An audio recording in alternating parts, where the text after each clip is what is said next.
Hello বন্ধুরা, আপনাদের হাসির দুনিয়ায়, গল্পের দুনিয়ায়, মজার দুনিয়ায় স্বাগত। আজকে আমাদের গোপালবাড়ির গল্প রয়েছে এখন এটা দেখছি ছুঁচো নামক গল্পটি। চলো বন্ধুরা, তাহলে দেরি না করে আজকে এই ছোট এবং সংক্ষিপ্ত গল্পটি শুরু করা যাক। এখন এটা দেখছি ছুঁচো। এখন বাবা তামাক খাচ্ছেন? গোপাল কলকে পাওয়ার আশায় বসে আছে। গোসাই মাঝে মাঝে এমন জোরে টান দিচ্ছেন যে তাতে গোপালের মনে হচ্ছে এই বুঝি এবার গোসাইয়ের তামাক খাওয়া শেষ হলো। সে অমনি হাত বাড়াচ্ছে কলকের জন্য, কিন্তু গোসাইয়ের তামাক খাওয়া আর শেষই হয় না। শেষে গোসাই বাবা বলে উঠলেন, কি হে, বারে বারে বেড়ালের মতো থাবা বাড়াও কেন? কিছু দেখছো নাকি?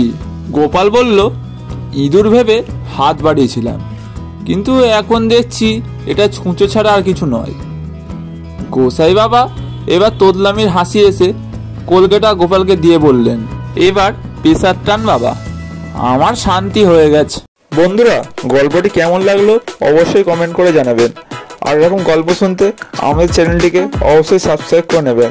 দেখা হচ্ছে পরবর্তী ভিডিওতে। ততক্ষণ ভালো থাকুন, সুস্থ থাকুন, আমাদের চ্যানেলে পাশে থাকুন। ধন্যবাদ।